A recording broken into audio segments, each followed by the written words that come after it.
Je te remercie pour cette journée. Merci parce que tu nous gardes, tu nous protèges. Je te prie pour qu'on puisse bien étudier la parole de Dieu et qu'on puisse aussi bien retenir des choses et ne pas et fait qu'on n'oublie pas au nom de Jésus-Christ. Amen. Amen. Seigneur, je te remercie pour cette journée que tu nous donnes. Merci parce que tu nous as permis de nous lever le matin en santé. Je te prie pour la journée d'aujourd'hui. Garde-nous, protège-nous, fais que tout se passe bien. Je te prie, Seigneur, pour que on puisse bien étudier ta parole, bien comprendre. Au nom de Jésus-Christ. Amen. Amen. Éternel Dieu, nous te bénissons pour la grâce que nous avons de te connaître, Seigneur Père éternel. Et nous te prions, Seigneur, pour te remercier parce que tu nous as encore accordé le souffle de vie, la santé, et tu nous donnes le privilège de pouvoir nous approcher de toi. Nous te prions de nous purifier, de nous laver, d'effacer toutes nos offenses, nos péchés, et de nous aider encore davantage à te ressembler en le contrôle de ces moments de partage de ta parole. Inspire tout ce que nous allons partager et que cela puisse rester gravé dans nos cœurs et que ton esprit fasse en sorte que nous puissions vivre tout cela au nom de Jésus-Christ. Amen. Amen. Alors, où est-ce qu'on s'était arrêté la dernière fois? Qu'est-ce qu'on avait vu la dernière fois? C'était dans quel livre déjà? Jean. Dans le livre de Jean. D'accord, ok. Très bien. Oui, Raphaëla, on partageait sur quoi? On avait fait une révision de ce qu'on avait vu quand Jésus il avait appelé ses disciples. Ça, on a avancé plus loin. On a vu les noces même. On a vu Jésus après qui allait dans le temple et qui avait fait un fouet. Oui. Ça, c'est après. Oui. Oui, on avait vu que Jésus il avait Pris un apporté fouet pour balayer tout ce qui n'était pas juste dans le temple. Et on a dit que c'était la même chose dans nos cœurs, que Dieu, quand il s'installe dans nos cœurs, il prend le fouet pour faire sortir tout ce qui n'est pas de lui. Très bien. Alors, donc, pendant que Jésus était à Jérusalem, alors, donc on avait dit que Jésus parlait quand il a dit détruisez ce temple, je le relève en 3 jours. Il parlait du temple de son corps et c'est quand il a été ressuscité que les disciples s'étaient souvenus de ça. Ok, pendant que Jésus était à Jérusalem, plusieurs ont cru en lui à la vue des miracles qu'il faisait. Mais on a dit Jésus ne se fiait pas à lui, ça on avait lu aussi, où Jésus il ne fait pas confiance simplement parce que tu es venu parler, mais il regarde dans le cœur. Je crois qu'on avait dit ça aussi. Voilà, et parce qu'il les connaissait tous. Alors, donc il n'avait pas besoin qu'on rende témoignage de lui. D'accord, on va commencer. Tiens, toi tu peux prendre cette Bible-là. Wendy, toi tu prends celle-ci, elle est exactement comme la vôtre. Et puis on va commencer Jean chapitre 3. Donc vous pouvez marquer la date. Donc je crois qu'on est le 3 octobre. On a tout marqué. Vous avez tout marqué. Vous marquez Jean chapitre 3. Et puis vous mettez un tiret. On va voir là où le Seigneur va permettre qu'on puisse s'arrêter. Ok? D'accord? Oui. On va prendre Jean chapitre 3. Jean 2,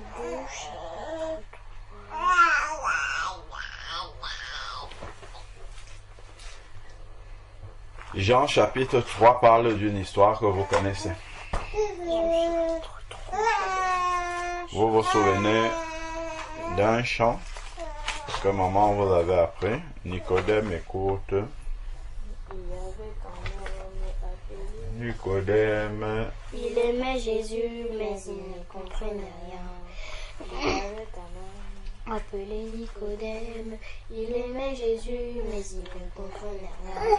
Nicodème écoute, Nicodème écoute, Nicodème écoute, il faudra être de nouveau. Voilà.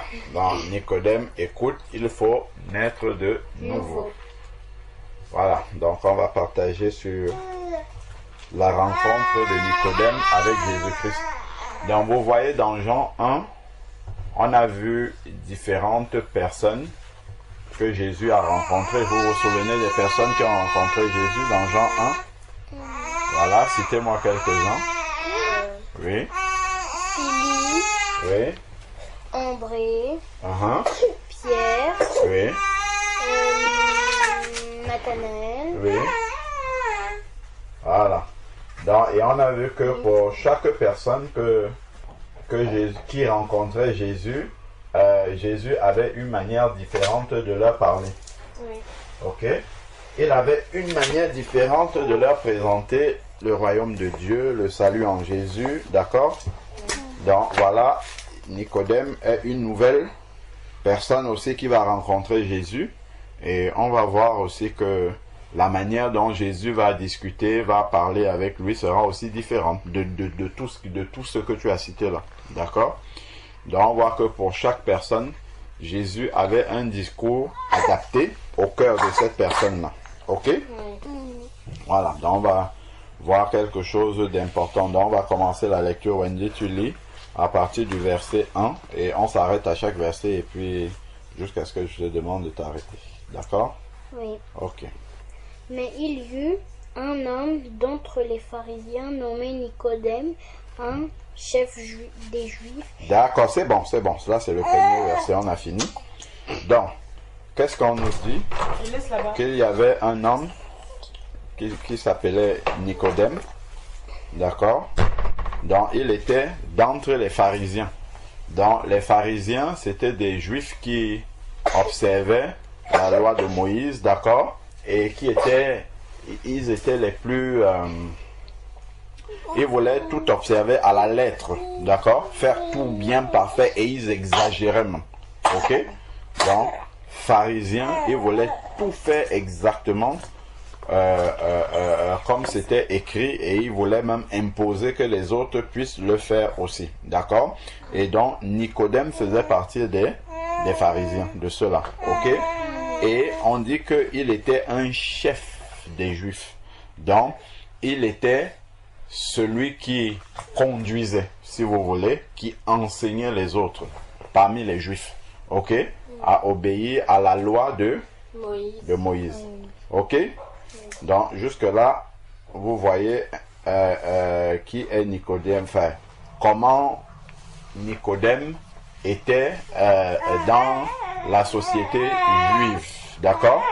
Voilà, ok. Donc, on va continuer avec le verset 2.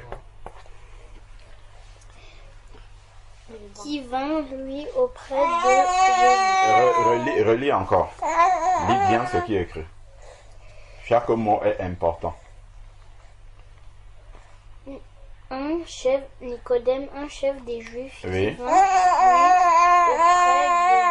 auprès de Jésus de nuit et lui dit. Voilà. Donc, il vient auprès de Jésus quand? Est-ce que c'est venir voir quelqu'un la nuit ou de nuit? Est-ce que c'est vraiment l'heure qui est indiquée pour venir rendre visite à quelqu'un? Non. Imaginons-nous que quelqu'un ici veut venir nous rendre visite et il vient à 23h par exemple. Voilà, c'est un peu le cas de Nicodème. Ok?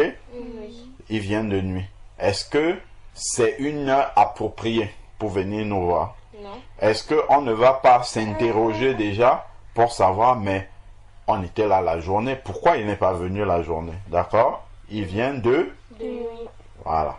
On va continuer et après on va réfléchir. Oui, Wendy, qu'est-ce que tu voulais dire? On va méditer, oui. Pourquoi alors, quand on était allé chez Tata Aïcha, on était venu de nuit? On était venu de nuit? Oui. Comme ça? Quand... Ah oui, non, mais ça c'est dans une circonstance particulière. Mais là, c'est parce qu'il y avait un deuil. Quand on apprend le deuil, peu importe l'heure, on part, tu vois. Non, l'autre quand on était venu voir Mamie Nana. Oh oui, mais c'est ce que je dis. Je dis bien que c'était parce qu'il y avait un deuil. On part la nuit. Enfin, on part dès qu'on apprend le deuil. Peu importe l'heure où c'est. Mais il n'y avait pas le deuil là-bas. Elle était encore vivante. Oh oui, mais parce qu'on avait appris qu'elle était malade la nuit. Et on est parti la voir la nuit directement. C'est ce que j'explique. Quand quelqu'un est malade ou quand il y a une circonstance, mais là, Jésus, il n'y avait pas un problème. Nicodème est allé rendre visite à Jésus normalement. Donc Jésus n'avait pas un problème, Nicodème n'avait pas un problème. Donc c'est comme si quelqu'un vient te rendre visite normalement, mais il vient de nuit, il vient à 23h ou à minuit. Ça veut dire qu'il y a quelque chose qui n'est pas net. Voilà, qui n'est pas net, qui n'est pas logique, qui n'est pas cohérent. Il y a quelque chose. Il faut arrêter ça. Alors, donc, là, donc il vient de nuit. Et qu'est-ce qu'il va dire? Vas-y, continue, Wendy, s'il te plaît. Il veut dire, Rabbi, nous savons que tu es un docteur venu de Dieu. Donc, Rabbi, on avait dit que ça veut dire? Oui, Wendy. Maître. Voilà. Donc, il dit, maître, nous savons que tu es un docteur. C'est quoi un docteur? Oui. Celui qui soigne les maladies. Celui qui soigne les maladies, c'est un médecin. Est-ce que tu comprends? Celui qui soigne les maladies, c'est un médecin ou un docteur en médecine. D'accord? Docteur, c'est général. Docteur, c'est quelqu'un qui a une grande connaissance dans un domaine. On peut dire docteur en physique, c'est un spécialiste de la physique ou un physicien. On peut dire docteur en médecine, lui il soigne les gens. On peut dire docteur en informatique, par exemple, d'accord? On peut dire docteur dans un autre domaine, ok? Donc, mais là, ici, c'est docteur de la parole de Dieu, ok? Donc, c'est un spécialiste de la loi de Moïse. C'est dans d'autres passages, fermez ici, s'il vous plaît. Fermez là, s'il vous plaît. Dans d'autres passages, on dit docteur de la loi, ok?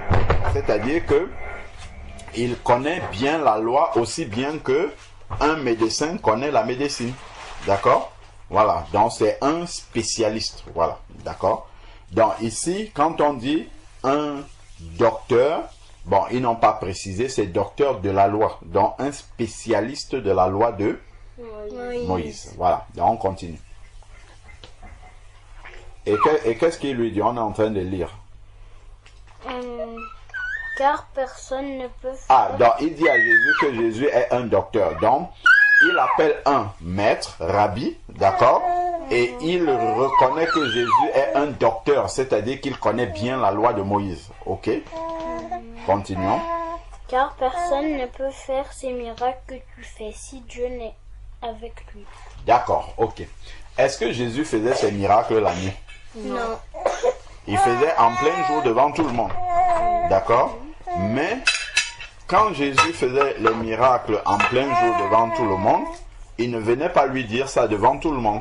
Mais il vient trouver Jésus seul, déjà ok? Et il vient de nuit. Donc, qu'est-ce que vous pouvez déjà constater après ça? Qu'est-ce que vous pouvez déjà tirer comme conclusion? Oui. Moi, je peux dire qu'il est jeune et il la vérité pour lui parler à part. Ok, mais il pouvait bien lui parler à part de jour. D'ailleurs que quand Jésus fait un miracle quelque part, par exemple, André, Philippe, Nathanaël, toutes ces personnes-là, ils ont parlé avec Jésus de jour, non? Mais ils ont parlé à part avec Jésus. On est bien d'accord. Donc, il n'y avait pas une difficulté pour pouvoir parler avec Jésus le jour. Et devant tout le monde. Donc, Philippe ne s'est pas caché pour parler avec Jésus. Nathanaël, il ne sait pas... Ils ont parlé avec Jésus à part. Mais ce n'était pas... La nuit. Ce n'était pas la nuit. Donc, et c'était devant... Il y avait d'autres personnes, oui. C'est parce qu'il a honte de parler devant les autres. Ah, voilà. Voilà la conclusion déjà qu'on peut tirer. Il a honte de parler. Enfin, il ne veut pas qu'on le voie avec Jésus. parce que les pharisiens ne sont pas d'accord avec Jésus. D'accord? Et lui, il est un pharisien. Donc, il ne veut pas que les gens qui sont, les gens avec qui il est, puissent le voir avec Jésus. D'accord? Voilà. Donc, est-ce que c'est une bonne manière de venir à Jésus en se cachant? Non. Ah. Est-ce qu'il y a quelqu'un qui se cache souvent par rapport à Jésus que vous connaissez?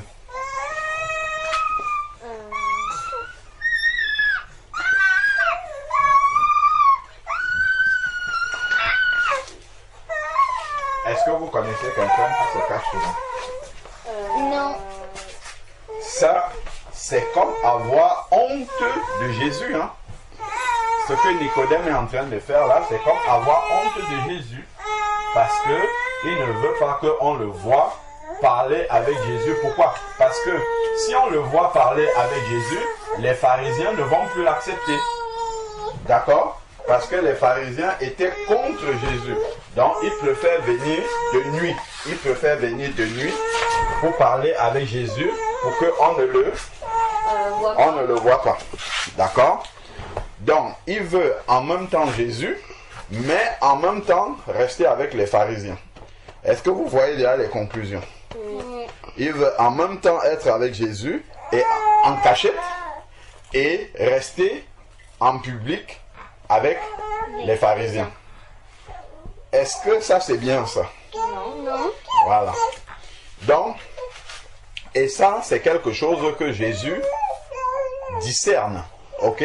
Donc Jésus le voit bien, il le comprend bien, parce qu'il y a beaucoup de choses que Jésus voyait et comprenait. Ok? Donc, alors,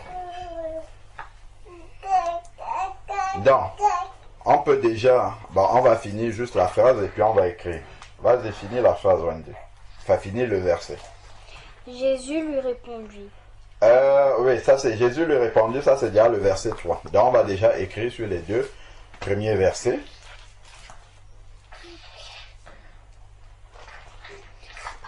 On écrit, vous avez écrit.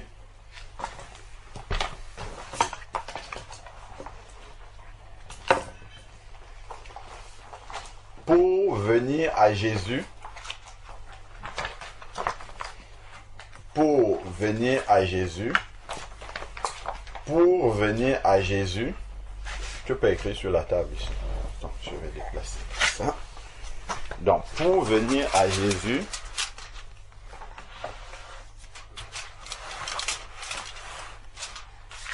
il ne faudrait pas le faire en se cachant. Pour venir à Jésus, il ne faudrait pas le faire en se cachant.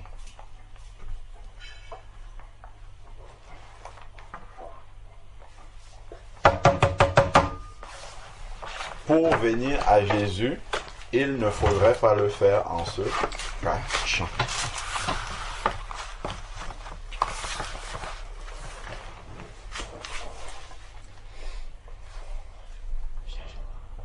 Pour venir, c'est donc c'est V1 et 2.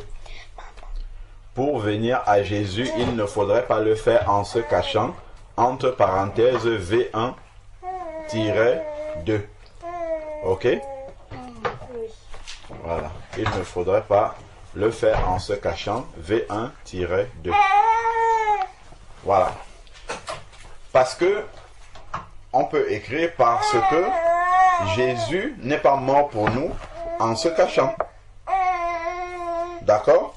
Jésus n'est pas mort pour nous en se cachant. C'était publiquement devant tout le monde. Donc nous, on ne peut pas l'accepter en se cachant. Alors que lui, il est mort pour nous publiquement. Et on va lire d'ailleurs le verset de Colossiens qui nous le montre. Tu peux écrire ici. Ça va être mieux pour toi. Voilà. Donc, parce que Jésus est mort pour nous publiquement. D'accord? Et d'ailleurs, il a vaincu le diable pour nous publiquement, pas en se cachant. Est-ce que vous vous souvenez d'un verset qui nous le dit? Finissez d'abord d'écrire, après on va le voir.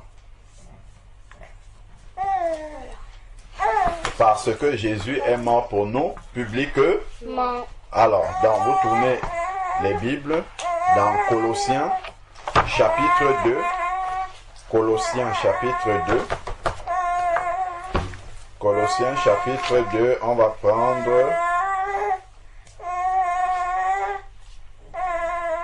euh, 15. Colossiens 2, 15. Raphaëla va lire. Colossiens 2, verset 15. Colossiens 2, verset 15.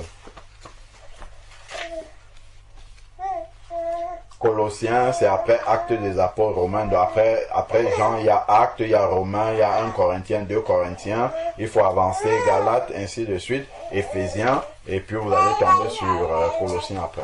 Colossiens. Et il va y avoir Philippiens, Colossiens. Oui, c'est juste après Philippiens. Voilà.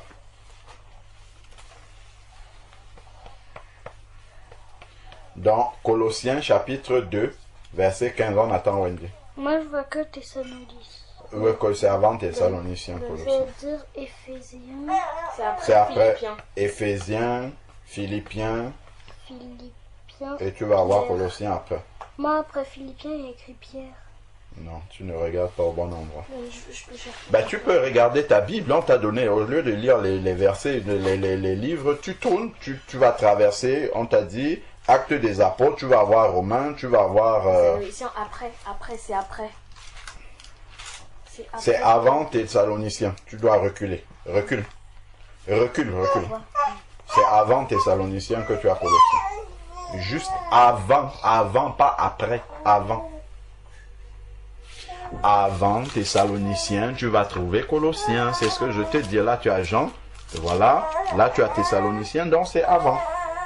Là, tu vas après. C'est avant. Oui, avant. Vas-y. Ça, c'est Galates. C'est après.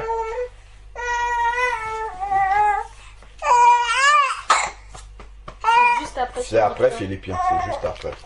Colossiens chapitre 2, verset 15. Voilà, chapitre 2, verset 15. Raphaëla, tu lis, s'il te plaît. Chapitre 2, verset 15. Alors, verset 15. Oui. Il a dépouillé les principautés et les pouvoirs et les a publiquement livrés en spectacle en triomphant d'eux par la croix. Vous avez vu? Donc, quand on parle de triompher d'eux à la croix, c'est quand il est mort à la croix. Ok? Il a vaincu le diable. Vous savez que quand Jésus était en train d'être crucifié à la croix, pendant 3 heures de temps, il y a eu l'obscurité sur la terre. Ok? Ça, on avait, je ne sais pas si on avait lu, on avait lu, c'est dans Matthieu 27. Ok? Dans ça, il était en train de combattre avec le diable et le fait que il y a l'obscurité, c'est la lumière du monde qui est en train de partir. Donc ça, je crois, on avait dit. Et là, on nous dit qu'il a vaincu publiquement. Donc ça, il a fait pour nous, hein, c'est pas pour lui-même.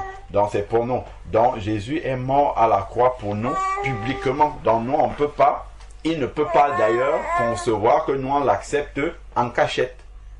Est-ce que vous voyez ça?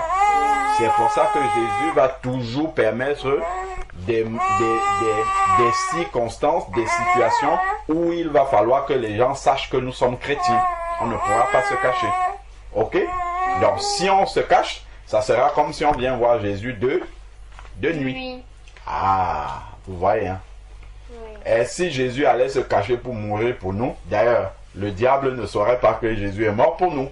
Il continuerait à nous maltraiter. Mais Jésus l'a fait publiquement pour que même le diable le sache. D'ailleurs, hein?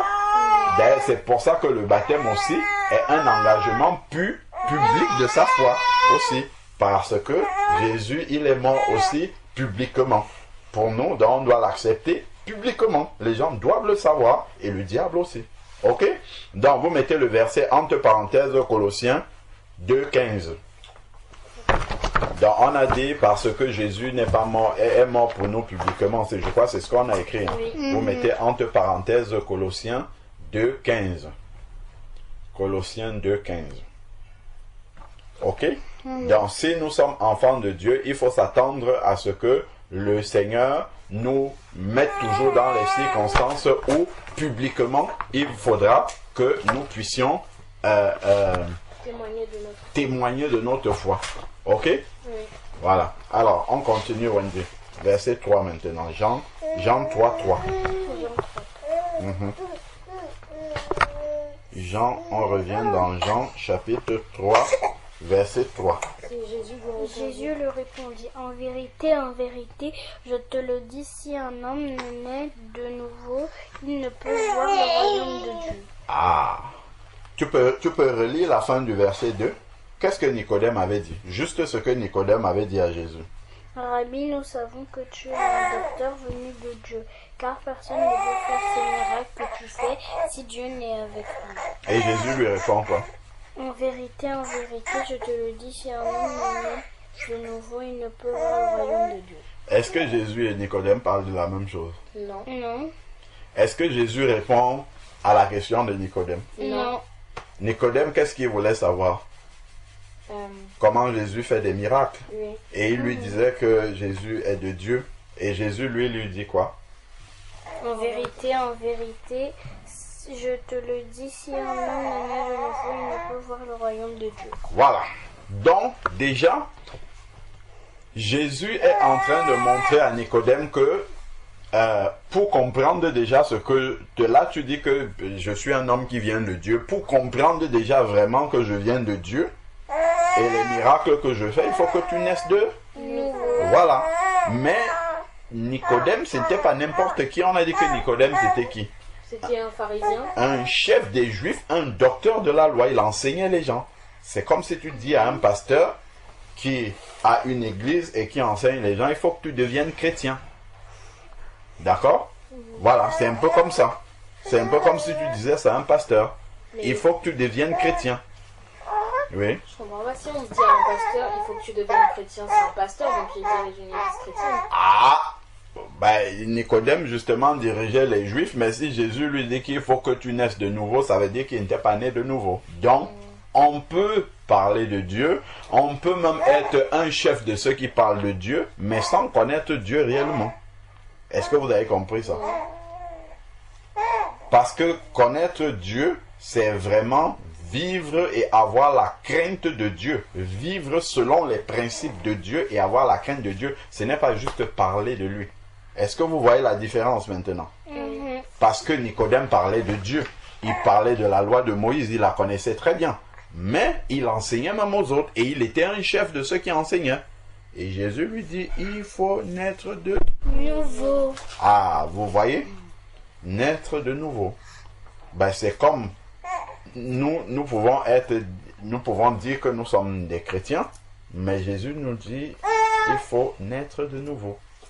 Nous connaissons bien la parole de Dieu, tout ça, mais si notre vie ne reflète pas, ne ressemble pas à celle d'un enfant de Dieu, le Seigneur va nous dire, il faut naître de nouveau, même si on connaît la parole de Dieu. Si on n'obéit pas à ses commandements, d'accord? Si on ne vit pas avec la crainte de Dieu, Jésus va nous dire qu'il faut naître de nouveau. Si je suis un chrétien, je mens comme je veux, je vole, je connais bien qu'il ne faut pas le faire, mais je le fais. Ça veut dire que je n'ai pas la crainte de Dieu. Voilà, Jésus va me dire de naître de nouveau. Même si je sais ce qu'il faut faire, mais si je ne le fais pas, il va me dire de naître de nouveau. Est-ce que vous comprenez? Oui. Voilà, pour que la crainte de Dieu soit dans mon cœur.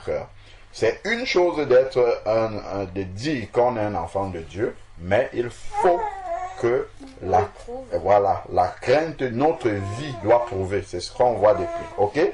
Bon, alors, donc, il faut naître de nouveau. Bon, et puis, on va voir maintenant, par la suite, de quoi est-ce que Jésus est en train de parler. Continue verset 4, s'il te plaît. Verset 4, Jean 3, 4. Comment un homme peut-il naître? Qui dit ça? Nicodème. Oui, il faut le dire. Nicodème lui dit, comment un homme peut-il Il naître? faut lire à haute voix, s'il te plaît. Nicodème lui dit, comment un homme peut-il naître de nouveau quand il est... Reprends. Il faut bien lire. Nicodème lui dit, comment un homme peut-il naître quand il est vieux? Peut-il entrer dans le sein de sa mère et naître? Non, on s'arrête. Donc, Jésus lui dit, il faut naître. Il a rajouté quelque chose. Est-ce que Jésus a dit qu'il faut naître? Non.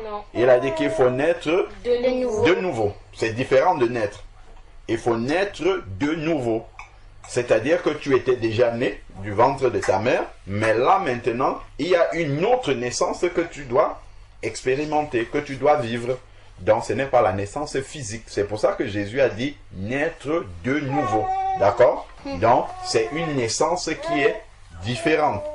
Elle ressemble, il y a des ressemblances ou des similitudes entre la naissance où on sort du ventre de sa mère et la naissance dont parle Jésus. Ok? Donc, il dit, Nicodème, lui, il pense que c'est la naissance normale. Ok? La naissance physique où on sort du ventre de sa mère. Donc, ça montre déjà que le langage que Jésus est en train d'utiliser, Nicodème ne le comprend pas. Pourtant, il enseigne les gens. Ok? Donc, on peut déjà déduire que Nicodème n'est pas né de nouveau. Voilà, parce qu'il ne comprend pas de quoi Jésus parle déjà. Quand quelqu'un est né de nouveau, quand on parle de naître de nouveau, il n'est pas étonné, il n'est pas surpris. Voilà, parce qu'il a vécu ça. Ok? Voilà, donc naître de nouveau. Continuons. Donc, Nicodème a demandé est-ce qu'un homme peut retourner dans le ventre de sa mère et puis naître. Verset 5. Verset 5, Jean 3, verset 5. Jésus répondit, en vérité, À haute voix, on n'entend pas bien. Jésus répondit, en vérité, je te le dis, si un homme ne naît d'eau et d'esprit, il ne peut entrer dans le royaume de Dieu. Très bien, très bien. Attends. Là, tu es en train d'aller vite. Relis-nous le verset 5, tout doucement, parce qu'on cherche à bien le comprendre. Jésus répondit, en vérité, je te le dis, si un homme ne naît d'eau et d'esprit, il ne peut entrer dans le royaume de Dieu. Voilà, Jésus utilise maintenant une autre expression. Il ne dit plus naître de nouveau, il dit quoi maintenant? Naître d'eau et d'esprit. Donc on peut déjà comprendre que naître de nouveau et naître d'eau et d'esprit, ça veut dire la même chose. Voilà, donc vous notez déjà ça.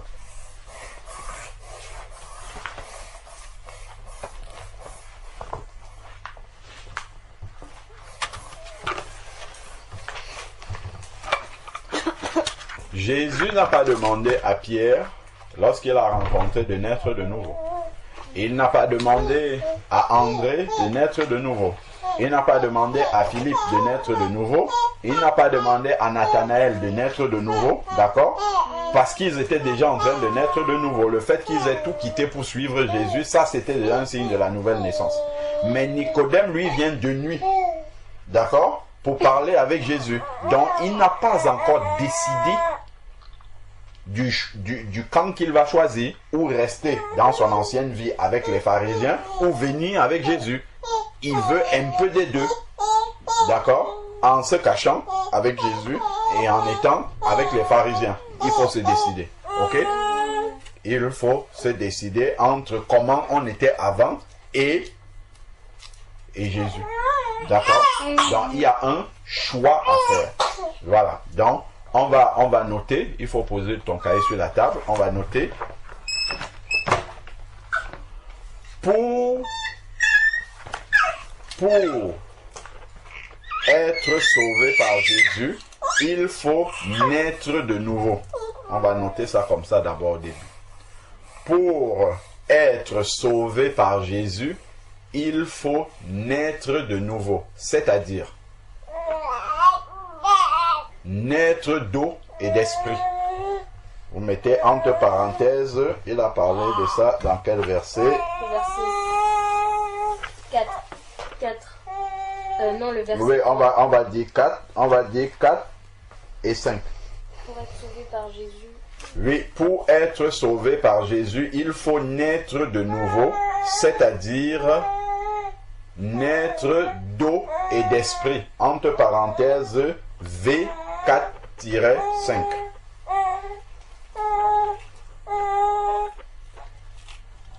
Naître d'eau et d'esprit. Donc, ce n'est pas naître du ventre de sa mère. Ok?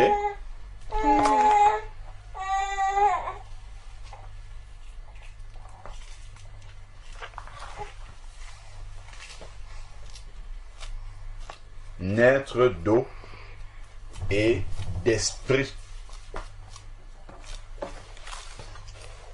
Naître d'eau et d'esprit.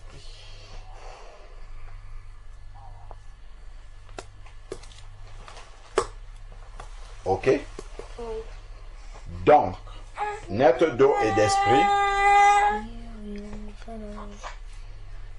il faudrait donc se décider à quitter. Il faudrait donc se décider à quitter son ancienne vie pour une nouvelle vie avec Jésus. Il faudrait donc se décider à quitter son ancienne vie pour vivre une nouvelle vie avec Jésus. Entre parenthèses, en lui obéissant. Je reprends. Pour être sauvé par Jésus, il faut naître de nouveau, c'est-à-dire naître d'eau et d'esprit. Entre parenthèses, V 4 à 5. Point. Il faudrait donc se décider à quitter son ancienne vie pour vivre une nouvelle vie avec Jésus, entre parenthèses, en lui obéissant. Point.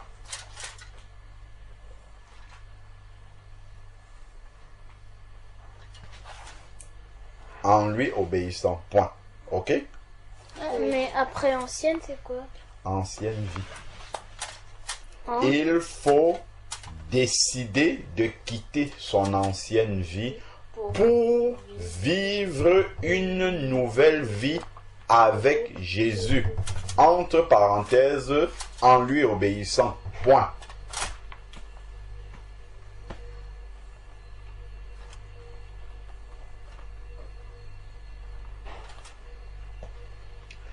On ne peut pas avoir une vie cachée. Ok? Parce que la vie, c'est toute notre manière d'être, toute notre manière de faire, toute notre manière d'agir, de réfléchir, les projets que nous posons, tout ça ne peut pas être caché. Donc, ça va être forcément public à un moment. Ok? Donc, vous avez noté? Donc, il faut décider de quitter son ancienne vie pour vivre une nouvelle vie avec Jésus, entre parenthèses, lui obéir. Donc, Nicodème ici n'était pas décidé à quitter son ancienne vie, raison pour laquelle il est venu de nuit. Est-ce que vous avez compris? Oui. Voilà. Donc, là, on a déjà compris une première étape de la nouvelle naissance, c'est qu'il y a une décision à prendre. Ok? Et cette décision-là, c'est décider de quitter son ancienne vie, c'est-à-dire décider de changer. Écrivez. Écrivez. Pour naître de nouveau, il faut être décidé à changer. Point. Ça, c'est à la ligne. Hein. Il faut partir à la ligne pour écrire ça. Pour naître de nouveau, il faut être décidé à changer. Pour naître de nouveau, il faut être décidé à changer. Est-ce que pour vous-même,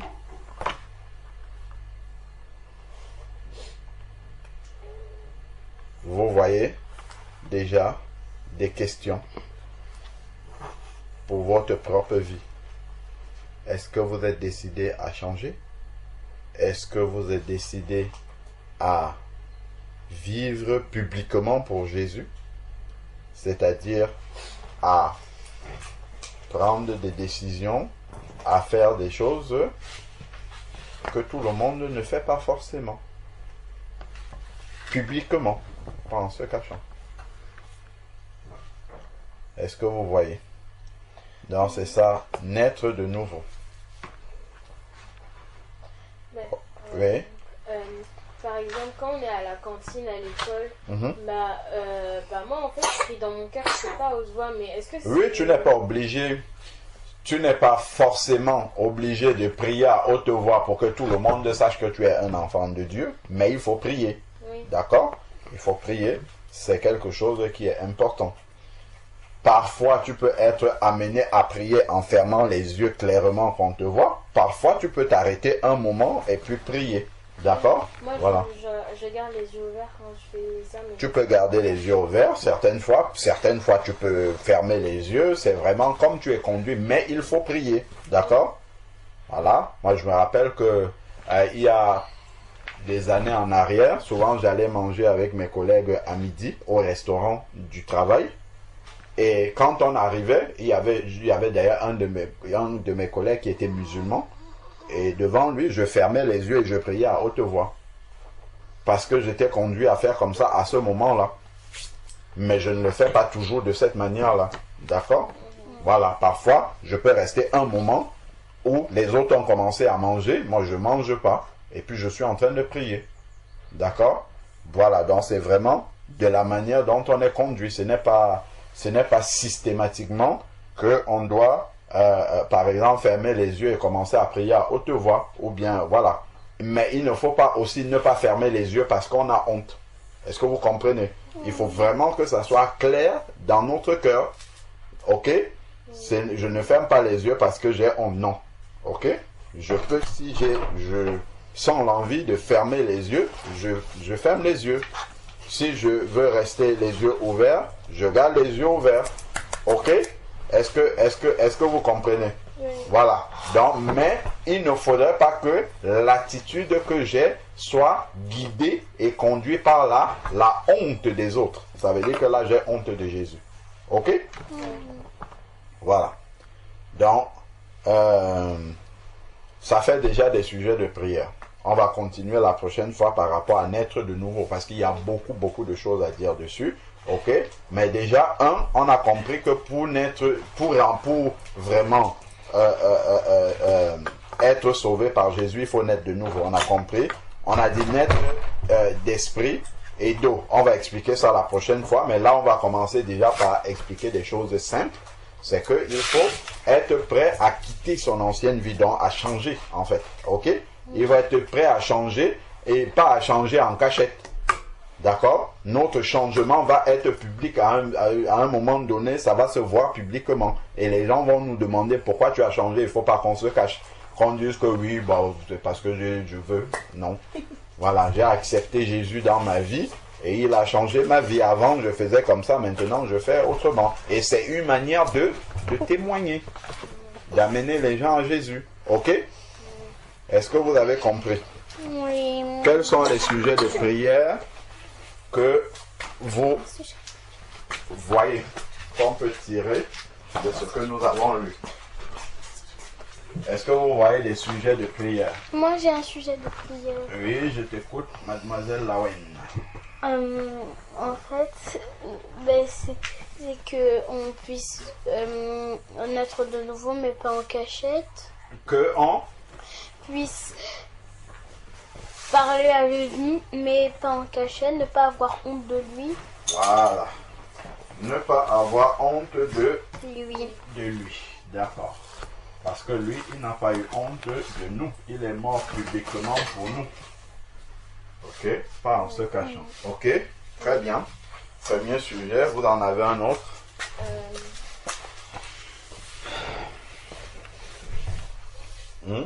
Qu'on puisse... Donc, vous êtes prête à changer déjà? oui. Mhm. D'accord. Ok. Enfin, moi, je faisais aussi déjà ça avant. Avant, j'avais pas Enfin, à l'école, j'avais pas trop honte de Jésus. Tu n'avais pas? Trop honte de Jésus. Et maintenant, tu as plus honte?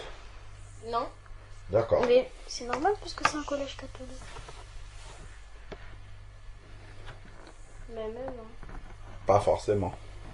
Ok, donc on va prier. Ok? Donc vous allez prier chacune pour ce sujet-là. Parce que nous tous, on a besoin de prier en permanence pour qu'on ne se laisse pas distraire parce que parfois on peut être avec des camarades et parfois on peut agir comme eux en oubliant que nous sommes d'abord des enfants de Dieu. D'accord? Voilà. Donc on ne doit jamais oublier que nous sommes des enfants de Dieu et donc être prêt à agir comme des enfants de Dieu. Ok? Voilà. Donc on va prier Wendy après Raphaël. Seigneur, je te prie pour qu'on n'ait pas honte de toi. Amen. Fais qu'on puisse ne pas te parler en cachette, mais te parler devant tout le monde publiquement comme tu l'as fait à la croix. Amen. Et fais qu'on ne puisse pas oublier quand nos amis font des choses mauvaises, qu'on ne puisse pas oublier qu'on est enfant de Dieu. Amen. Et qu'on ne puisse pas faire ce qu'ils font au nom de Jésus-Christ. Amen. Amen. Raphaël. Seigneur, je te remercie pour la parole que nous venons d'écouter. Et qu'elle puisse rester gravée dans notre cœur. Amen. Et je te prie, Seigneur, pour qu'on puisse ne pas avoir honte de toi. Amen. Et témoigner de toi en public, comme tu l'as fait pour nous à la croix. Amen. Au nom de Jésus-Christ. Amen. Amen. Seigneur Dieu, nous te remercions encore pour ta parole que tu viens de nous donner. Seigneur, merci parce que tu nous enseignes et tu nous rappelles encore que pour être sauvé par toi, il faut naître de nouveau, il faut prendre une décision de changer. Seigneur, que vraiment nos cœurs soient décidés à faire ta volonté, à changer véritablement et que nous aspirions toujours. Donne-nous cette soif toujours de te ressembler. Seigneur Dieu, nous savons que cela n'est pas simple dans le monde dans lequel nous vivons où rien ne nous rappelle que nous t'appartenions, Seigneur Dieu, que nous puissions marcher à contre-courant malgré que Seigneur Dieu, autour de nous, les gens ne te connaissent pas, les gens ne marchent pas comme toi, mais Seigneur Dieu, que nous n'ayons pas honte, Seigneur Père éternel, de marcher comme tu nous demandes de marcher, car nous savons que c'est cela qui est la lumière, Seigneur Dieu, et que en dehors de la lumière, il n'y a que les ténèbres, que vraiment par notre marche, par notre changement, celui que tu as fait dans nos vies et que tu continues à faire, que nous puissions éclairer les autres. Seigneur Dieu, je te prie pour ces enfants encore, qui sont tout jeunes et qui sont encore, Seigneur Dieu Tout-Puissant, vraiment confrontés au regard des autres, Seigneur Père éternel, à l'esprit de groupe, Seigneur Père éternel, qui peut les influencer, Père, que vraiment ton esprit puisse les préserver de toutes les souillures, de tous les milieux, Seigneur Père, dans lesquels ils passent. Père, que vraiment cette semence qu'ils ont reçue en eux puisse être leur seul guide, même si les autres ne le comprennent pas. Seigneur Père, toi seul es capable de les soutenir par ton Saint-Esprit. Seigneur Dieu, et que ce désir de naître de nouveau, de changer, Père, que tu puisses le produire dans le cœur de Wendy, dans le cœur de Raphaëla, Seigneur Père éternel, et qu'elle puisse te connaître véritablement, Seigneur Dieu Tout-Puissant, que vraiment ta vie puisse germer en elle, Seigneur Père éternel, et qu'elle vive cette vie nouvelle avec toi, au nom de Jésus-Christ. Amen. Amen.